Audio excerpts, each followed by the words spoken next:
Hello again, everybody. We are happy to have you back. I see we've got 12 people joined, and our facilitator, Anne, is going to join us shortly. I'm going to mute myself for the moment.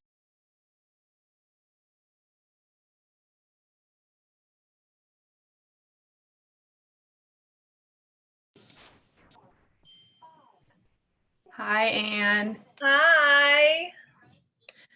We have 23 people who have already joined us, so we'll start at right at 12:15. Great. I'm going to make you a co-host, so you should be able to do screen sharing and all of that as of now. Excellent. I won't need to do any screen sharing. It's just largely conversation based. Lovely, lovely. And for those who are joining us, Anne and I are both parents, and so you may see small humans at certain points today because that is the reality of working from home. That's right. Is that sometimes they are present. Let's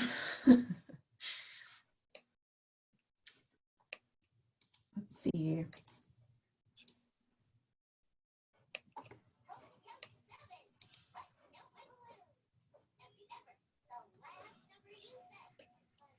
So Anne, once we get started, I will take my video off, so it'll just be you. And Okay, I'm just there. I'll pop back in at the end or whenever you summon me for questions. Yeah. Is it just us in the room right now? Yes, it's everybody, so they can all. Hi. Hi, folks. So over in the chat too, for those of you who are here, you can chat to all panelists, and that'll go to me and Anne. You can also chat to all panelists and attendees. So those who are tuned in, if you want to something to be visible to everybody, you could do all panelists and attendees. That is all good. If you have a question for the Q&A, I would recommend that you wait to ask questions for the first, half of the workshop, because what's been happening is that people ask them right away and then they get answered. So just wait a little bit, and we will have a Q&A at the end. Okay, so we've got about 40 participants. So yeah, we don't see any of you guys who are tuned in, but you all see us and you hear us. And so you can chat to us if you want to. I'm really excited that you're doing this, Anne, and thank you for being flexible and moving to this very strange Zoom webinar experience. So Anne is a stage manager. She's worked with Center Theater Group. She's worked all over the place. She's Seattle based at the moment. Mm-hmm. And she's going to talk about conflict management and conflict resolution, which is an extremely important topic for anybody in theater, stage managers and otherwise. So Anne, anything else I can do before I turn my video off and hand it over? No, I think I'm ready. Okay, all right. Have an excellent session, and everybody ask your questions. I will respond to them or aggregate them for the end, okay? Okay, enjoy. All right. Hi, everyone. I'm really excited to be joining you at the Going Pro Career Fair. My name is Ann Hitt, and I am an equity and AGMA stage manager. So as a stage manager, I am pretty used to talking to large groups of people, but normally I can see them. And this is my first Zoom presentation. So I'm very excited, but I am also quite nervous. So we'll see how this goes. I get to look at myself on the camera and hope that I look as charming to you as I look to myself. I'm gonna try. So today we're talking about conflict and dealing with difficult personalities, diffusing tension, conflict management, and different steps that you can take. So as I go through the steps for conflict management, like Camille said, feel free to type in questions, use the chat feature. we're going to, I have the comments blocked on my screen right now, so I will not see them come in real time, but the wonderful people at CTG will. So if you want, you know, I'm going to cover a lot of stuff, so if you want to wait a little bit to put in questions, that's fine. But if you have situations where you have come in, you've had trouble with conflict and it didn't go as well as you wanted it to, feel free to put those things in there. And if we have time, we'll cover as many of them as possible at the end. So I have been working professionally for about 13 years. And in that time, I have dealt with a lot of sticky situations, like I'm sure a lot of us have. In theater, there are a lot of different types of people all working together. There's a lot of different personalities. And it's natural for there to be moments of tension or conflict. And as a stage manager, you are probably often involved in some way. And even if you're not a stage manager, the steps that I'm going to cover are really helpful for everyone in dealing with conflict. So, lots of different personality types in the theater and in the arts world. Our hours are really long most of the time. The work is hard and deadlines are short. Rehearsals are as short as possible so that people can get shows up and running. This makes for a stressful environment a lot of the time. Situations can be really stressful. And if you're not careful, things can turn pretty toxic really fast. So having these skills to help diffuse tension and the tools for dealing with toxic moments or personalities or situations can be incredibly helpful. Before we get into the official list, I want to kind of make sure that everyone knows that conflict between people is actually super common. There was a study done by the American Management Association, and they found that in the business world, managers were spending 24% of their day managing conflict. Like, that's a good chunk of the day, and I can only imagine that that is equal in the theater world. As a stage manager, you are managing conflict a lot. It's a big part of our job. And as you gain experience, and the more experienced stage managers do a lot of anticipating of things to try and keep there from being problems. This is because we've messed up in the past. It's because things went poorly and we do whatever we can to keep that from happening again. So it's a growing process, and my talking about conflict management, it's a lot of trial and error that I have come up with or gone through. So I am not perfect by any means. I'm still like trying to do the very best I can. So when you have a big moment of conflict, you want to take that and grow from it, remember it, learn from it. But I just want everyone to just know how common it is, that it's a good chunk of your job. It's a good chunk of everyone's, like if you're a manager, it's going to happen. And if you are finding yourself surprised by how much you are having to mediate between people, or if you're getting frustrated or annoyed by it, it might be worth readjusting your own thinking a little bit as to just how common it is, so that it's not something that should never happen. It happens a lot. So you find yourself involved in conflict, either directly, someone is having an issue with you or you're having an issue with someone, or by helping two different parties or departments communicate. So here are Anne's tips for dealing with conflict. Step number one is going to be to pause, breathe, and listen. Stop what you're doing. Give the other person your full attention and try and listen to what they're saying. You don't have to respond immediately. You can breathe. If someone's coming at you with a lot of emotion, it's really easy for your body to panic. And that's why breathing is so important. Take a breath, try and focus on what's being said. And the reason that this is number one is that breathing and staying calm helps keep your limbic brain that's in the back here, it keeps it from being fully in control. You are in control of that section of your brain. So the limbic brain, commonly referred to as your lizard brain, is the part that pops up when it senses danger. In conflict, it's super easy for it to pop up a lot. This is not the rational part of your brain. It is the fight or flight.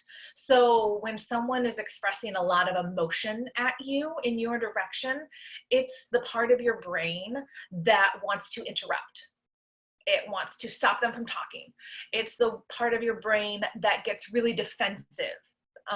And it wants to tell the other person that they're wrong, or they're over exaggerating, or like you're too busy to deal with it. And by breathing, that's going to keep the oxygen flowing, and it keeps that part of your brain from like popping up, and the rest of your brain can continue to rationally deal with what's in front of you. Because when your limbic brain pops up, all other parts of your brain shut down. So keeping that in control and keeping it from, it's super easy for it to pop up. So there's no shame there, but breathing helps it from taking over. So, because if your limbic brain pops up, you can't listen, you can't absorb. And if you can't listen when someone is upset, that tension is only going to grow. If you blow them off and tell, I can't talk to you right now. It's not, I can't deal with this right now. They're going to take that energy to other people, and the situation is just going to grow. So breathe, pause, listen. Number two, find a private place to talk. When someone comes up to you and they're upset, take that conversation to a different room. You might be able to talk right in that moment, or you might need to schedule a later time, like a meal break or after rehearsal. But make sure that you find a place to talk where other people aren't watching or listening in, and so the person doesn't feel like they have to behave in a certain way. You can use a stage management office, you can use a quiet section of a hallway, you can use another rehearsal room. Wherever it is, find a place where that person can talk to you freely. You're going to get a much more honest conversation if that person only has to deal with you and they're not worrying about other people overhearing, or like things growing faster, or gossip spreading, or anything like that. Number three, give everybody the assumption that they're doing their best. This is a really important one. Rarely do people enter a room looking to cause harm. Nobody goes in and they're like, you know what, I'm really gonna mess up someone's day today. Assume that each person is trying as hard as they can to do their very best. And if somebody is acting inconsiderate, don't assume that that's their intent. Their limbic brain might be in full control right now, and they're reacting with that fight or flight. So if they're coming at you with a lot of energy, then try and give them the assumption that they are doing everything in their control to do, like, to handle it. Keep breathing. Try and think about how they are feeling. If you can put yourself in their shoes, you can kind of see the hurt that they're dealing with. And if you can empathize with the people involved, then you can find a way of communicating with them. So I try to start each conversation as a blank slate. If someone comes up and they're like, I have to talk to you, I'm like, okay, let's just see what this is in a neutral spot where I'm not like, well, why are you yelling? And from that neutral spot, I'm also actively looking for how I can be their advocate, like as a stage manager. I don't know what stressful things have happened in their morning. Like this could be the fourth really shitty thing that's happened to them and it's only 10 a.m. So when someone's upset, I try and actively remind myself that they are probably doing literally everything in their power. And right now they're maxed out. And they're coming to me as them asking for help, even if they're yelling. Taking a problem to stage management is not normally someone's first step in problem solving. Let's see, let me look at my notes real quick. I had a conflict, just as an example, between two actors because, and they kind of came to me separately, but one we had just really liked as we were getting ready for the show, we had just kind of started tech, and one person really liked silence for preparing for the show, and another person liked upbeat music. Neither person was trying to annoy the other. They were both trying to get mentally prepared for their show in their own way. And we were able to talk and they were able to work it out once they realized that they weren't trying, the other person wasn't trying to bother them. They weren't trying to be purposefully like abrasive towards each other. They each had a system that they would go through there to be the best that they could at their job, and they just happened to be different. And so we just set up music and non-music sections backstage, so each actor was able to do their own warm-up and do what they needed to do to have the best performance possible. So once they realized that they were each doing their best, it helped them come together a lot faster. Number 4, say sorry if needed. A lot of times saying you're sorry and acknowledging that damage was done, even if it was unintentional, goes a really great deal. It goes a long ways in helping to diffuse tension, even if you didn't do something. So if you're the stage manager and someone is coming up to you angry about another actor, it's okay to say you're sorry and empathize with how they're feeling. And if you are in the wrong, definitely say sorry. You know, it doesn't cost you anything. I found that refusing to say you're sorry is often a pride thing, and it can be because of anger or frustration and you don't want to admit that you're wrong. But even if maybe you're not necessarily feeling it, if you say you're sorry, it breaks that cycle of anger and frustration, and it allows room for the other person to apologize also. So this is a step that I've had to work on a lot because it's hard. It's a really hard step. It's a skill that I've had to learn, and it's not something I always want to naturally do, especially if somebody is yelling at me. So there's one time where I definitely used the, it's so terrible. I used the, I'm sorry you feel hurt. I'm sorry you feel offended, the fake apology.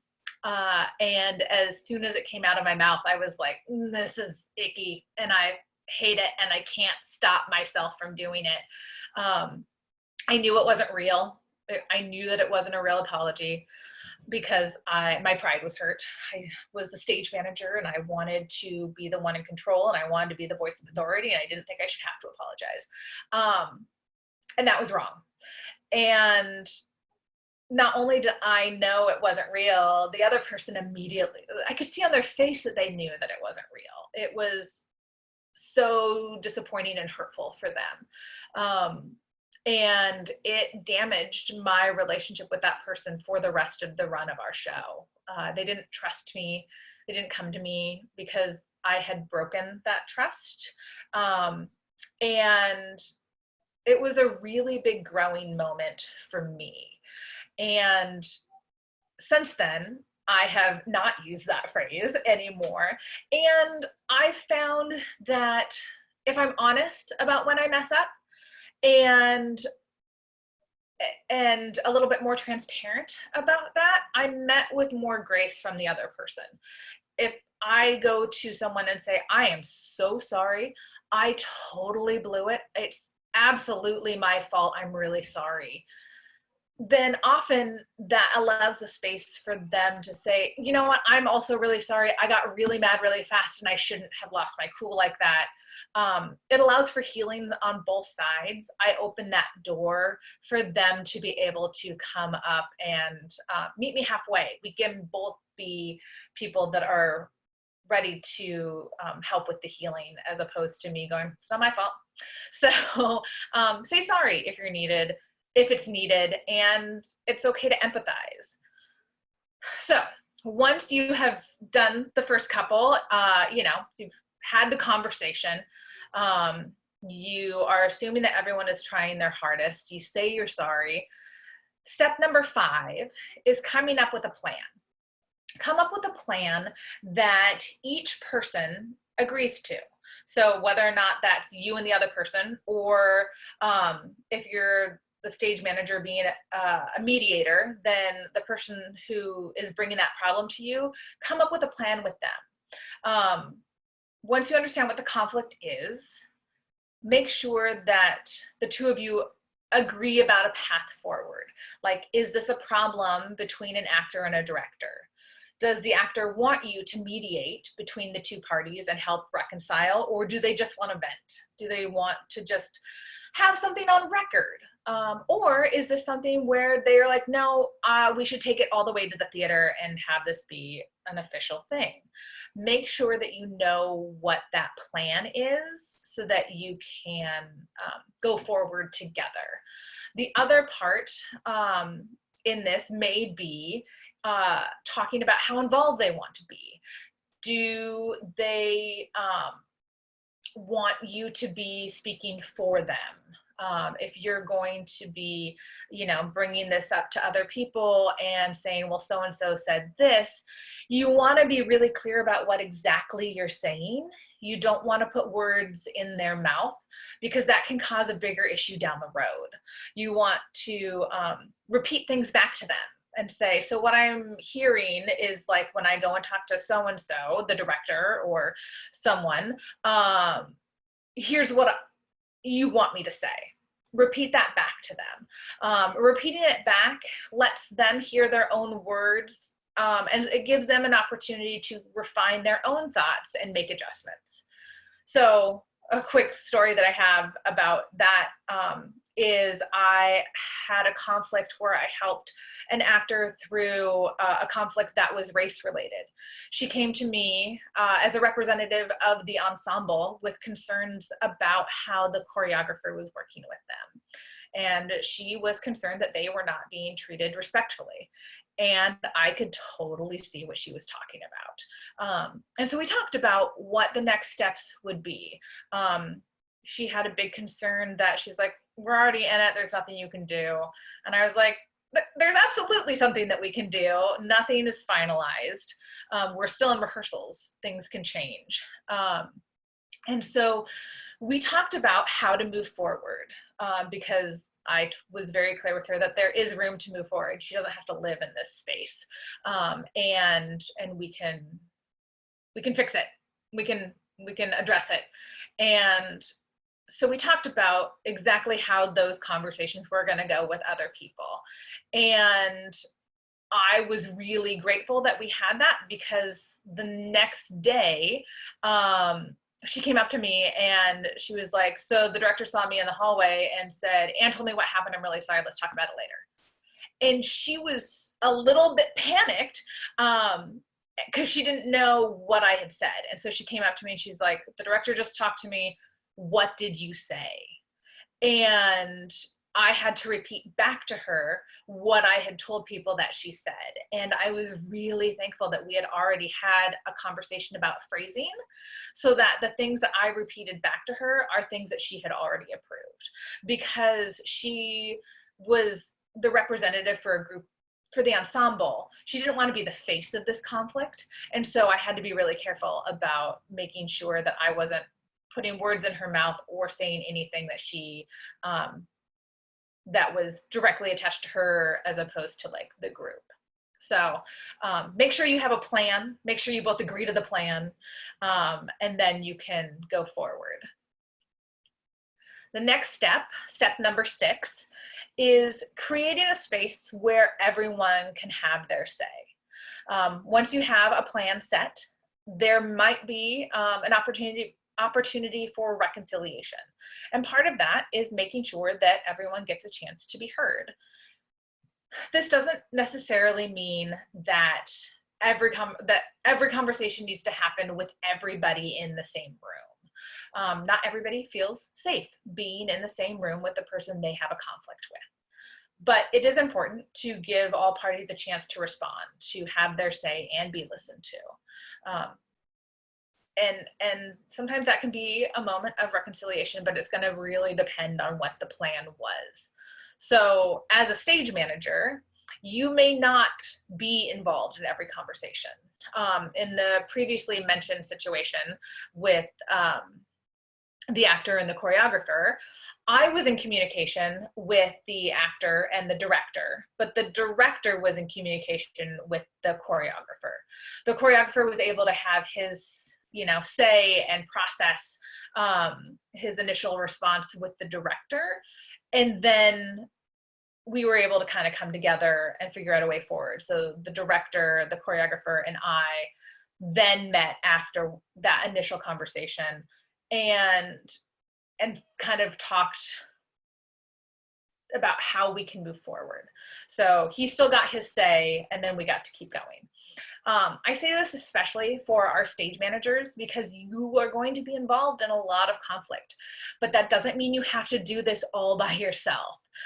You can bring in help, and you should, depending on the complexity of the situation. This is not something that lands only on your shoulders.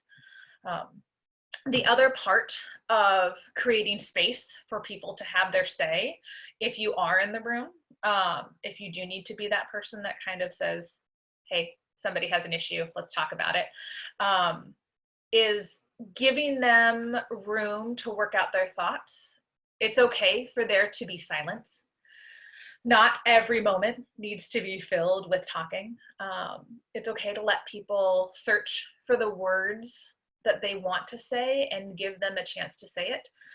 This can be really hard. It's hard for me because when I get nervous, I tend to fill the silence. I talk really fast. I'm like, oh, you're probably feeling this, and now you're probably feeling that. And I have to force myself to stop and allow that space for them to be able to process. I don't need to put words in their mouth.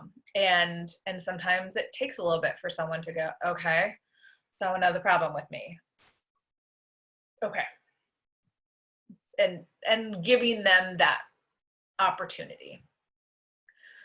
So to review, the first step is to pause, breathe, and listen. Number 2, find a private place to talk. Number 3, assume everyone is doing their best.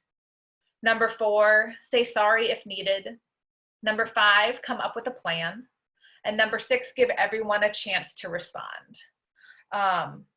Remind yourself that conflict is common and not everything is solved in one conversation. You may need to swing back to all parties to see how things are going. You may have to have multiple conversations. Now, if you are the person who is instigating the conflict, then I also have some tips. And when I say instigating conflict, what I mean is bringing up an issue. If you are having a problem with another person and you want to bring it up to them, there are some things you can do to prepare and help the conversation go in a productive way. We'll switch to A of all, make a plan for yourself. Plot out what you want to say, find an efficient way to talk about it. If you get nervous with conflict, write down notes. It's okay to have a piece of paper or a notebook, hold on to that. It's okay to refer to that if you just want to make bullet points. If you want to write it out, that's okay too. If you are a person who gets emotional with conflict, reading from your notes can help keep your emotions in check. It helps keep things information factual.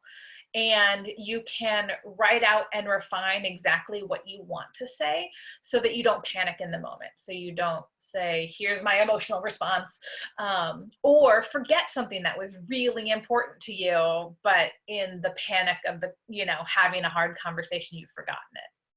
So A, make a plan for yourself. B, prepare the other person. So even a small heads up can be helpful, so that they don't feel ambushed. You can say something really easy like, hey, can we chat in private later? Or you can say, do you have a moment later when we can connect? Something like, is there a good time when I can chat with you about something? This lets them know that a conversation is coming. Be prepared for them to be ready to have that conversation right now. So if you're not ready, like, wait to prepare them until you're ready to have that. But be ready for them to say, yeah, I'm free now, let's chat. Because you don't want to say, no, I'm not ready yet. Like, be prepared for them, be prepared to have the conversation. You can kind of mitigate this by saying, hey, can we chat at lunch? Or can we chat after rehearsal? If you give them a time frame. That way you're not leaving that other person in a state of anxiety, because we all know that feeling that comes when someone says, hey, I want to talk to you later. And you're like, oh gosh.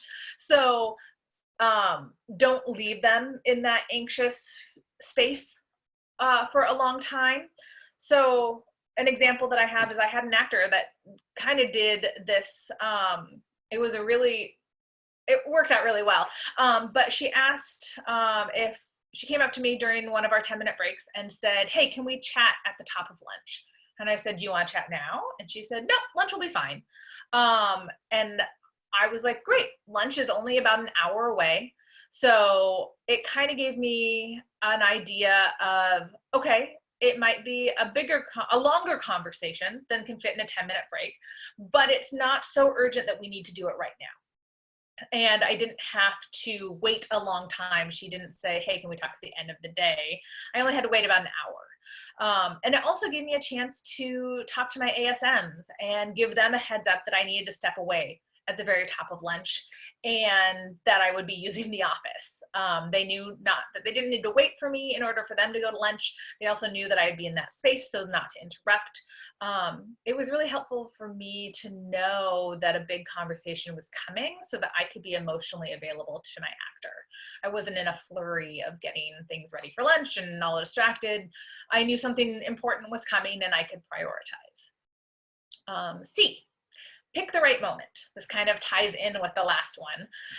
Rarely is a situation so urgent that it has to be talked about like right now. So if your emotions are running high, maybe that's not the best time to bring it up. If the person you want to talk to is unfocused or distracted, then they're not going to really hear you. Maybe that's not the right time. This goes back to the previous point, where if you're not ready to have that conversation, don't bring it up yet. Wait until you are ready, since you're in control of this. If tension and emotions are high, that's when that lizard brain is going to pop up, and sensitive conversations are not going to be as productive. Now, sometimes conversations happen anyway. We don't always get the ideal circumstances. And that's when it's important to kind of go back to the first list of tips: breathing, having a private place to talk, assuming everyone's doing their best. And if you don't have the perfect situation, you can still have a productive conversation.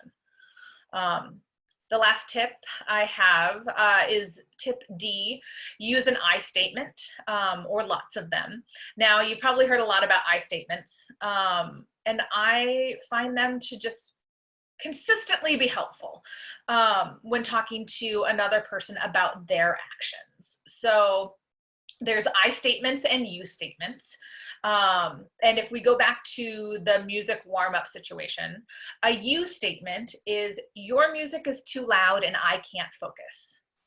An I statement is, I'm having trouble focusing when there's a lot of fun distractions around. And I would find it super helpful if earbuds were used in the dressing room. You statements tend to make people defensive right away. And I statements tend to get to the root of the issue, which is that I am struggling with something. It's not necessarily the other person's problem that I'm having a hard time. So if I use an I statement, it brings in that other person as a helper, instead of identifying them as the problem. When I'm dealing with my stage management team, then there may be a situation where I want to double check their paperwork. And instead of saying something like, you all need to show me your paperwork before you hand it out, an I statement would be, I'm feeling really anxious about all of the details that we need to include in the run sheet. Would it be okay if I looked it over to make sure I didn't forget to tell you something? Then it's an issue about my anxiety, and it's not alluding that they aren't capable. It's not about their inability. It's about me, because it is about me. So those are the tips, and I'll review them. If you were the one bringing up the conversation, A, make a plan for yourself. B, prepare the other person. C, pick the right moment. And D, use I statements. And remember that most shows are temporary. For the average theater person, the show is going to be over in 2 months. Each situation is different. There's going to be a lot of, there's a big sliding scale on different stressful situations and different types of conflict and how tense a situation is. So everything's going to be different. But for me personally, a lot of areas of tension can be eased a little bit by me reminding myself that I only have a few weeks left. Even if that means that I have a countdown in the booth, I can go, this is temporary. I can make it through this section. It's not going to be forever. In 4 to 6 weeks, I won't be around that person anymore. Now, on the flip side, one thing I want to mention before we go to the question and answer section in our discussion, is that there are going to be situations that are volatile, and also situations that, to be frank, are going to be about to you shame. And it's okay to report it to your supervisor. If you're an actor, tell your stage manager, tell your director. If you are the stage manager, it's okay to talk to your production manager or your director, or go to that theater's HR. You don't have to solve every problem that crosses your path. Part of growing is knowing when to involve other people. And looping in more people does not mean that you have failed at solving a problem. It means that you have the maturity to get assistance when you need it, and that you actually want the problem solved. You're not ignoring it. So know that it's okay to ask for help. You don't have to do this all by yourself. You can talk to other stage managers about how to handle conflict. You can talk to people on your team. You have help. You're not all by yourself. So at this point, we can go to our question and answer section. So Camille, if you have been monitoring, do we have any good things or situations we should talk about?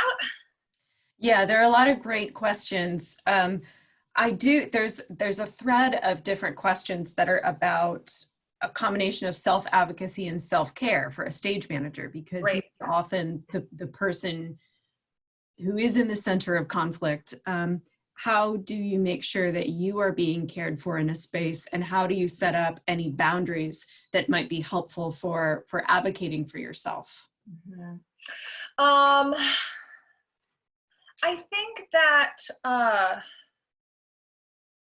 one thing that I try, it's going to kind of depend, each situation is specific,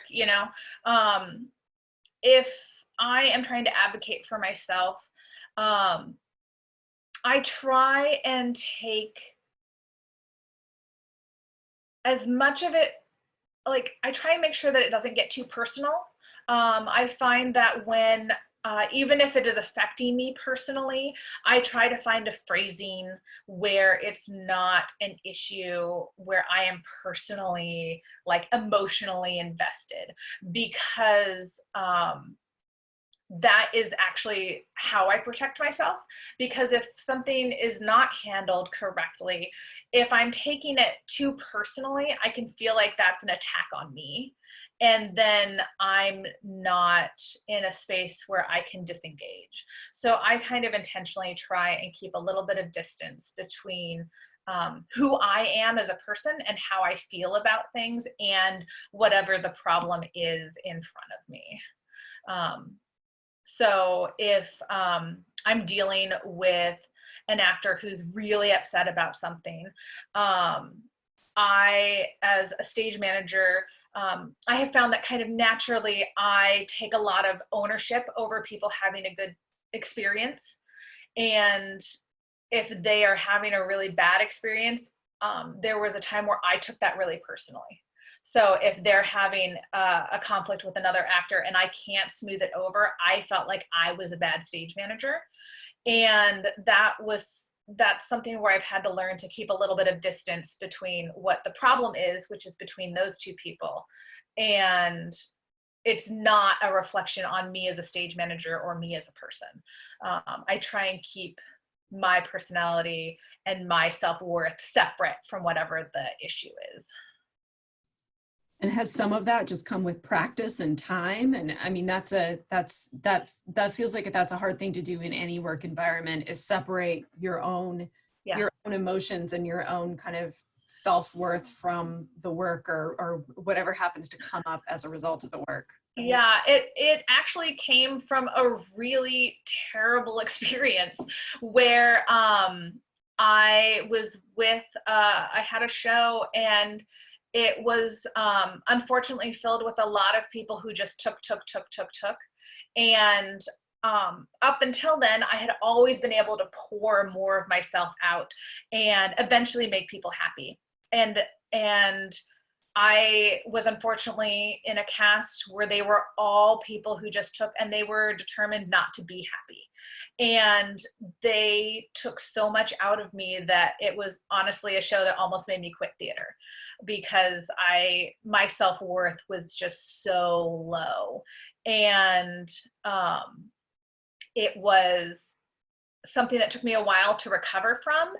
And that's when I learned, okay, I can't have my personal worth that tied up in trying to resolve someone else's conflict. I have to allow that they are going to be in the space they want to be in. And if the period of their life right now is so hard that they are, I hate to say determined to be miserable, but if they're going through a really hard thing and it's not something I can fix, I can't have my personal worth be tied to what their situation is. So, and I just had to learn that the hard way by pouring more of myself than I had to give into that. It was a super hard lesson to learn. And sometimes I have to remind myself still, like when I was an ASM and I had a stage manager who was like, you have to run everything by me. And I was like, okay. Even though I knew I'm not, but I knew that her anger didn't have anything to do with me. Even though it was all directed at me, I knew it was because she hadn't stage managed in a long time, and she was really nervous about missing something. And I knew it was her anxiety about not being good enough and not me making the wrong decision. That makes so much sense. And I also, what you said about theater being temporary really resonates with me too. So sometimes it's about getting through the next 2 weeks or 3 weeks, keeping yourself safe, and also knowing like, I am never working with any of these people again, Yep. Because that's also possible. So that like short-term self-preservation, looking ahead of like, in 3 weeks, I'm gonna clean everything out and I'm never seeing any of you again. Especially in tech, when like tension is already like knocked up, and you can just be like, you know what, in a week it's opening and you're gonna leave and I never have to see you again. That's right. Sometimes that is a perfectly valid response to this. Right. Another question that's come up, and we're already kind of talking about it, is power dynamics. So how do you deal with conflicts where there are power dynamics involved? Either you mentioned like if you're a new stage manager in a room, or if the conflict is around the director or the producer, how do you navigate that? Just given that the rehearsal room does have an element of a power dynamic there, even at the best of times. Yeah. I always try something a little tricky, but is also just, it goes back to assuming everyone's trying their best. So if it's a director who is being abrasive in a rehearsal and lashing out at people, I take the assumption that something is going on, you know, in that space. It is probably not him coming in and saying, I really want to like show these actors who's boss. But they probably are maxed out. And that's when I will call a break. And I have, like during tech, I had a director who was normally really, really great. And then this one day of tech was just, there was something bugging him. And he was taking notes into a recording device and just screaming into it enough that like people who had just entered the stage were like, why is there yelling coming from the audience? Like, we just came on stage and he was just lashing out, and we had just come back from a break. And I said, hold, and I was like, hi, you seem upset. What can I do? And he like lashed out at the actors who had just come on stage. It was obviously not their problem. And I got closer to him so that he wasn't yelling. He didn't have to yell across the room to me. I went up to him and I said, let me talk to them. I go, but right now, I think you need to go take a lap around the lobby because you're really frustrated and you have a lot of energy right now. So take a breath and I will go and talk to the actors and I will fix it. And he was like, yeah, and you tell them. And I was like, I will, I got it. I'm going to yell at them. And then I went to the actors and I was like, hi guys, how are you doing? You're doing great. Everything's fine. We're taking a quick 5 and then we're going to jump back in here. And they were like, okay, is everything okay? I was like, everything's great. You're doing wonderful.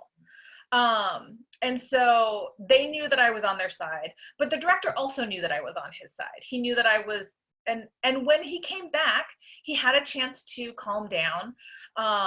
You know, he easily could have gone the other direction and been like, it's not your place as a stage manager to tell me what to do. But because I was trying to take something off of his plate, which was dealing with the actors, he was able to let that go. So when he came back in, he had a weight lifted and he was like, did you talk to him? I go, yep, they're ready. And he was like, okay, good. Like, so it doesn't always work out like that. You know, there are some people who, it's harder to break through that wall of ego and pride to be able to help them. But that's kind of where I take it from. I also, as a stage manager, if I'm seeing another person who is, if a director is lashing out at an actor and I'm watching this, you know, discussion get more and more elevated to an area where I'm like, this might not be productive anymore. Now it's just yelling at each other. As a stage manager, I will often interject myself so that I catch the heat of it, so that the actor doesn't catch the heat, because I know it's not an issue with me. I know that the director is frustrated with whatever they see the actor doing or not doing. But, you know, I did that where there was a conversation that between an actor and a director that was quickly turning toxic, and I could see, you know, and I just kind of stood up and I slowly got closer and closer and closer so that I was physically more present. I wasn't behind a table. I was now part of the circle of yelling. And as I watched things, I was like, we're quickly nearing the place where somebody's going to say something that they can't take back. And at that point, I interjected, and the director wheeled on me and like yelled, and he like, but his big explosion was at me. And I was like, I'm ready for that. And so it wasn't, because as soon as that happened, he had this big explosion. And then he was like, right, I just exploded. I can take a step back. And that was energy that I could absorb that saved that relationship between the director and the actor. So it's, You know, it's so interesting. You keep talking about energy and body language, and a lot of what you were talking about earlier is almost like mindfulness practice. Do you have training in any of those things like movement or kind of energy psychology, mindfulness, meditation, any of that? And if so, have you found that that's all relevant to your work, or are these things that you kind of picked up? I don't know. That's really funny. Mindfulness, it's an interesting twist, because I think I totally see what you're talking about in that. The practice of mindfulness is not something that I do.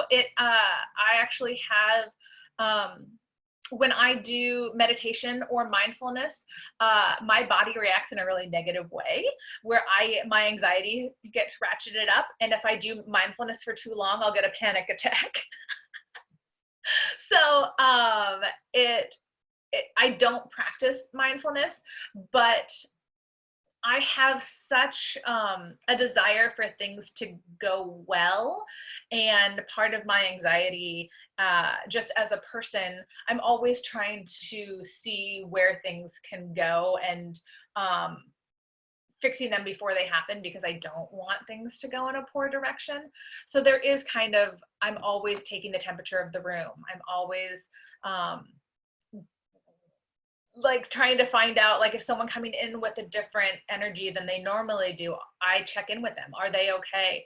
And part of that is so that I don't tell myself a story that isn't true. That I'm not telling, Brene Brown talks about that, where she, it's one of her things of like, the story I'm telling myself. If someone comes in with a chip on their shoulder and they're like not as friendly to me as before, the story I automatically tell myself is they don't like me anymore. And so I will check in with them so that I can stop telling myself that story. So I can immediately go, hi, your energy is a little bit different today. Are you okay? Is there anything I can do? And then they can say, oh, I just fought with my 2-year-old because they refused to put on shoes, and I had to get to a meeting, and I was going to be late for rehearsal, and I'm just still dealing with that. And then I'm like, great, I also have a 2-year-old. I know exactly what you're going through. Let me know if there's anything I can do to help. But then I'm not having to go, oh, well, they don't like me anymore. They don't trust me anymore.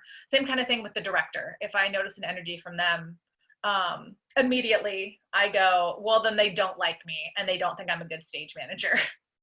So it's all kind of my own self-preservation to make sure that nobody can yell at me later about not being good enough. And you lifted up Brene Brown. Brene is a great resource. All of our interns are introduced to her. Thank you, Patricia Garza, for introducing me to Brene Brown. And so I encourage all of you to look up her work. She can be super helpful. Yep. One last question, and then if others have remaining questions, please go ahead and ask. But there have been several versions of a question around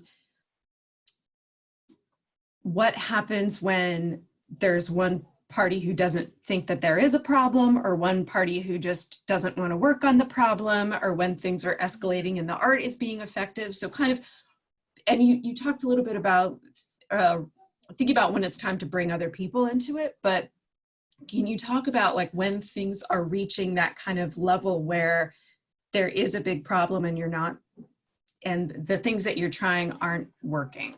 Mm-hmm. one thing that I will talk about or bring up to them is, again, kind of an I statement, where whether or not that is a small conflict, like, or I guess a medium sized, if somebody's changing something on stage and you're like, oh, this is not what we rehearsed. This is now growing in a different direction. And it's frustrating other people on stage. Then I will connect with that actor and kind of we'll talk about how it's reading to me in the booth. So I can say, tell me about your intention, because what I'm seeing on stage is different from what we did, and I want to understand your intention, and so we can talk about what you're trying to accomplish versus what I'm seeing. And so, I had someone in a recent show who I very much agreed with their intention. I said, yes, I totally think that these are what you're telling me you're trying to accomplish, I think is in line with your character. Here's how it's reading to someone who didn't know that. And here's how it's coming across to an audience member or to me on back in the booth. So that way it's not necessarily, I can affirm them but also correct. So if they didn't think, they're like, no, I'm doing an amazing job, this is not a problem, this is right for my character, then I can say, yes it is, but let's keep adjusting it so that what you have as your intention is what is read by others. If it is a situation, I mean, there's so many. If it's a more emotional situation, dealing with somebody feeling comfortable or uncomfortable, and jokes that go awry, stuff like that, then I will often talk. I kind of go back to the energy in the room. And I keep it away from, well, this joke or this type of language is really hurtful or offensive. And I go to what I notice in the room is that when these jokes are made, the energy shifts. And I know that you think that these jokes are going in one direction and you're trying to be funny, but I am noticing like that other people get really quiet or really uncomfortable, and that there is a shift in energy. And I know we both really want this to be a fun place to work, and I know that we want to enjoy each other's company, but I just wanted to let you know that maybe this is not the right audience for that type of talk. And going, I know this, and I try and give them the benefit of the doubt. I know that you're not trying to be any certain way, but how it's reading is coming off, I think, in a way that you aren't intending. That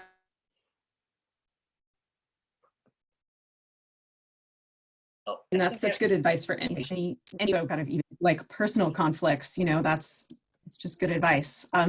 I want to read, so one of the attendees, Ruth, wrote, Anne is reminding me how amazing and loving stage managers can be, the mother, father, guardian that takes care of the actors in the team, irreplaceable. Aww. And I want to lift that up because it's so true. And for those of you watching who aren't stage managers, I think this is just a good reminder to all of us who don't do this work about how much they're taking on and being that almost like an emotional conduit, or like sometimes a wall between two people or two groups who are having conflicts. So it's such a difficult and nuanced job that you do, that's so much more than calling cues and taking rehearsal notes and taping the stage. It's a tremendously difficult and vital job in any rehearsal room.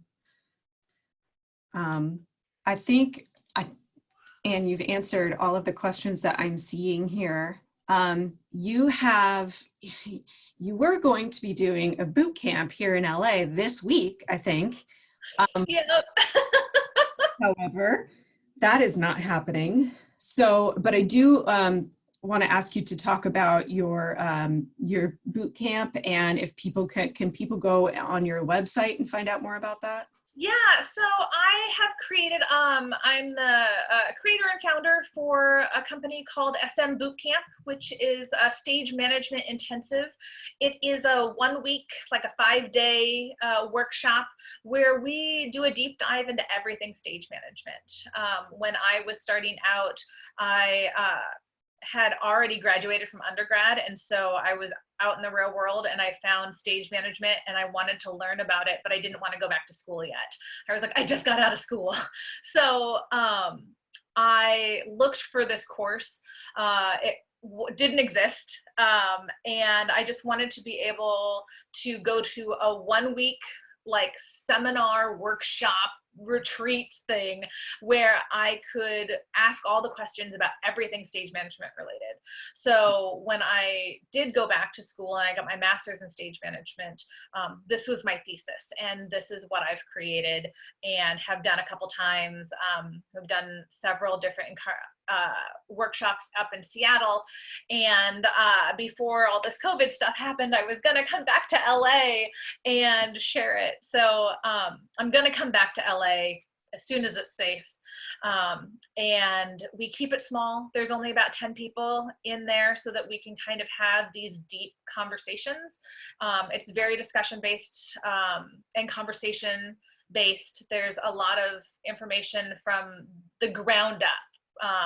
There's a whole workbook that I've written, and so you can read about the basics, and then we can spend our class time doing exercises. We talk about communication, the practical skills, the soft skills, everything to do with stage management, how to get a job.